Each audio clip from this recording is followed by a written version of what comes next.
The rain began at dawn, thin at first, almost polite, then heavier, angrier, as though the sky itself had decided to punish the city. By evening, Jefferson Avenue was soaked through. Water ran along the curb like a shallow river, carrying scraps of paper, cigarette butts, and the kind of quiet despair people tried not to see. The streetlights flickered, their glow reflecting off the pavement in broken gold lines. At the far end of the block sat a bus stop no one paid attention to anymore. And on its cold metal bench sat Daniel Harper. He did not slump like the homeless men people were used to ignoring. He did not shout or ask for help. He sat upright, shoulders squared, spine straight, hands folded neatly around a white mobility cane resting between his knees. His coat, once tailored, once expensive, hung heavy with rain. His shoes were polished but soaked through. Drops of water slid down his face, but he did not wipe them away. Daniel had stopped reacting to discomfort hours ago. He had been blind for 8 months. 8 months since the headaches started. 8 months since light had begun to fracture and dissolve. 8 months since the world had gone dark without warning. The doctors called it functional neurological blindness. His eyes were healthy, but his brain, overwhelmed by trauma and stress, had shut down visual processing. A defense mechanism. The body protecting itself from a mind that had been pushed too far. Daniel understood pressure. He had lived under it his entire adult life. At 2:10 p.m., his assistant, Marcus, had guided him out of the car. "Just wait here, sir," Marcus said. "I'll be right back. I need to take a call." Daniel nodded. He trusted Marcus. He trusted systems. He trusted loyalty because loyalty had always been bought. The sound of footsteps faded. Minutes passed. Then hours. Daniel listened carefully for Marcus's shoes. He replayed the man's voice in his head, convincing himself he'd hear it again any moment. He didn't. The sun warmed his face, then left. The air grew cold. Hunger set in. Doubt whispered. Still, Daniel didn't move. Because standing up and admitting abandonment would mean admitting something far worse than blindness. It would mean admitting he was alone. By nightfall, the rain came. Aisha Brown clocked out at 9:47 p.m. Rosie's diner was loud even as it closed, chairs scraping, plates clattering, the cook swearing at the fryer. Aisha untied her apron slowly, every muscle screaming. She had worked a double shift. Again. Her feet were swollen. Her back throbbed. Her phone buzzed with a message from her landlord reminding her rent was already late. Another buzz, from her younger brother. "Sis, they said I might not be allowed to write exams if I don't pay before Monday." Aisha closed her eyes for a moment. She had been strong for so long she didn't remember how to be anything else. Outside, the rain slapped her face. She pulled her jacket tighter and started walking. She was already halfway down the block when something made her slow. Not a sound. A feeling. She turned. The man at the bus stop wasn't moving.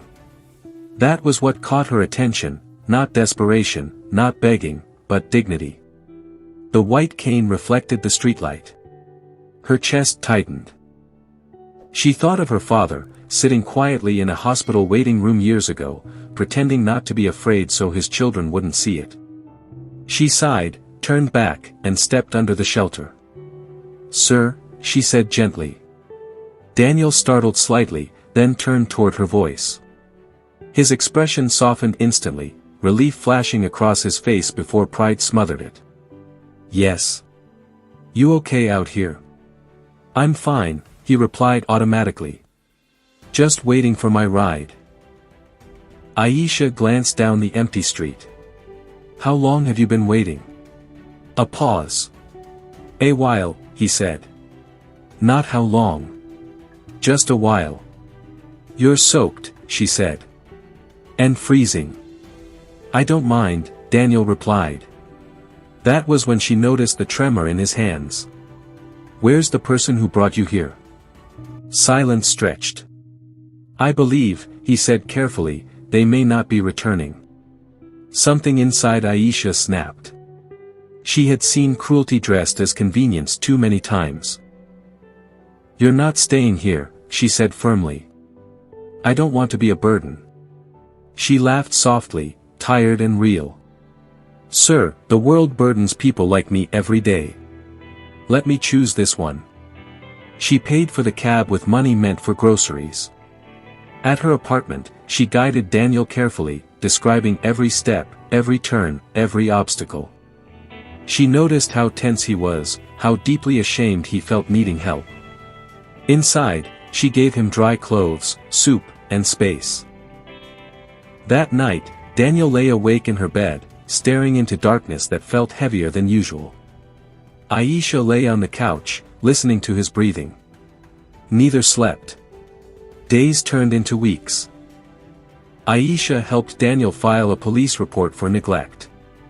Took him to a clinic. Sat beside him during evaluations, her presence steady and grounding. The neurologist explained it clearly. "His blindness is reversible," the doctor said. "But only if his nervous system feels safe again." Safe. Daniel had ruled boardrooms, not bedrooms. He had commanded fear, not trust. Aisha changed that without realizing it. She narrated the world to him, colors, shapes, people. "The sky's gray today," she'd say. "Not sad gray. Soft gray. Like it's resting." She made him laugh. She argued with him. She treated him like a man, not a patient. Slowly, something shifted. One afternoon, Daniel frowned. "Aisha," he said quietly. "The light feels warmer." Her breath caught. "What do you mean?" "It's not pitch black," he whispered. "It's like something is moving behind the dark." Therapy intensified. One day, during exercises, Daniel gasped. "I see a blur." Aisha cried right there in the clinic. Fear followed progress. "What if I lose it again?" Daniel asked one night. Aisha took his hands. "Then I'll still be here." No one had ever promised him that. Months later, Daniel stood in a hospital room. "Aisha," he whispered. "I can see your outline." She sobbed openly. The first face he ever saw clearly again was hers. The truth came out soon after. The betrayal. The money. The power. Aisha was stunned. "You were that man." Daniel smiled sadly. "And I lost everything before I learned how to be human." He rebuilt, slowly, carefully, differently. He offered Aisha education, partnership, security. Not charity. Trust. Years later, a plaque stood at that bus stop. And every time it rained, Aisha remembered the man she refused to walk past. And the site they rebuilt together.